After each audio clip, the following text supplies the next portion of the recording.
ಕಾಂಗ್ರೆಸ್ ಪಾರ್ಟಿಯವರು 4 ವರ್ಷದಿಂದ ಪ್ರಚಾರ ಮಾಡಿದ್ರಲ್ಲ, ಅವ್ರು ಭಾಗಿದಾರ ಅಲ್ಲ ಅಂತನ. ಅವ್ರ ಜೋಡಿ ಸರ್ಕಾರ ನಾವೇನ್ರಿ ಬರೀ 3 ಸೀಟ್ 25 ಸೀಟ್ ಮಾಡಿವಿ. ಅವ್ರು ಮುಖ್ಯಮಂತ್ರಿನ ಮಾಡಿದ್ರಲ್ಲ. ಅವ್ರ ತಮ್ಮನ್ನ 1 ಮಿನಿಟ್ ರೀ, ಅವ್ರ ತಮ್ಮನ್ನ, ಅವ್ರ ಅಣ್ಣನ್ನ, ಅಂದ್ರೆ ಈ ಹುಡುಗನ ಅಪ್ಪನ್ನ PWD ಮಂತ್ರಿ ಮಾಡಿದ್ರಲ್ಲ. ಏನು ಭಾಳ ವರ್ಷದಿಂದ ಅಲ್ರಿ, 25-50 ವರ್ಷದಿಂದ ಇತಿಹಾಸ ಅಲ್ಲ. ಈಗ ಮೊನ್ನೆ 4 ವರ್ಷದಿಂದ ಮಾಡಿರಿ ನೀವು. ಹೀಗಾಗಿ ಗೊತ್ತಿದ್ರೆ ಮತ್ತು ಇದು 1 ವರ್ಷದಲ್ಲಿ ಆದದ್ದು ಅಂತ ನನಗೇನು ಅನ್ಸಲ್ಲ, ಅಥವಾ ಈಗ ನಮ್ಮ ಅಲೈನ್ಸ್ ಆದ್ಮೇಲೆ ಆದದ್ದು ಅಂತ ನನಗೇನು ಅನ್ಸಲ್ಲ. ಇದು ಆಗಿರೋದು ಅನೇಕ ತಿಂಗಳುಗಳಿಂದ, ಅನೇಕ ವರ್ಷಗಳಿಂದ ನಡೀತಾ ಇದೆ ಅಂತ ಅನ್ನಿಸ್ತಾ ಇದೆ ನೋಡಿದ್ರೆ ಮೇಲ್ನೋಟಕ್ಕೆ. ಮತ್ತು ಅವಾಗ ನೀವು ಯಾಕೆ ಮಾಡಿದ್ರಿ? ಈಗ ನಿಮ್ಮ ಕಡೆ ಇಂಟೆಲಿಜೆನ್ಸ್ ಇದೆಯಲ್ಲ, ನೀವು ಅವರು ಪತ್ರಿಕೆಯಲ್ಲೇ ಬಂದಿತ್ತು ಅವ್ರು ಇವತ್ತು ಹೋಗ್ತಾ ಇದ್ದಾರೆ ವಿದೇಶಕ್ಕೆ ಅಂತ. ಏನು ಕತ್ತೆ ಕಾಯ್ತಾ ಇದ್ದೀರಿ ನೀವು?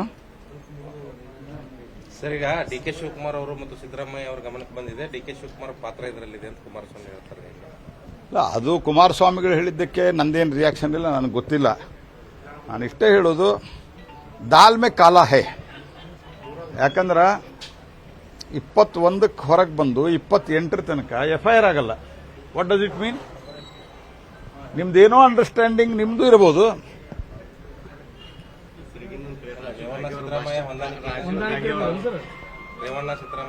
ನೀವು ಹೇಳ್ತಾ ಇದ್ದೀರಿ, ನನ್ನ ಬಾಯಿಂದ ಹೇಳ್ತಾ ಇದ್ದಾರೆ. ರಾಜೀವ್ ಕಾಗೆ ಅವರು ಭಾಷಣ ಮಾಡ್ತಾ ಇರ್ತಾರೆ, ಮೋದಿ ಅವ್ರ ಸತ್ರೆ 140 ಕೋಟಿ ಮಂದಿಯಾಗ ಒಬ್ರು ಪ್ರಧಾನಿ ಆಗ್ತಾರೆ. ಯುವಕರೆಲ್ಲ ಮೋದಿ ಮೋದಿ ಅನ್ಕೊಂತ ಯಾಕೆ ಅವ್ರನ್ನ ತಗೊಂಡು ನೆಗ್ತೀರಾ ನೀವು ಅಂತ ಕೇಳ್ತಾರೆ. ಅಲ್ಲ, ಈ ಕಾಗೆ ಅವರು ಮೊದಲ ನಮ್ಮ ಪಾರ್ಟಿಯೊಳಗೆ ಇದ್ದವ್ರು, ಅವರು ಮೋದಿ ಮೋದಿ ಅಂತ ಹೇಳಿದವ್ರು.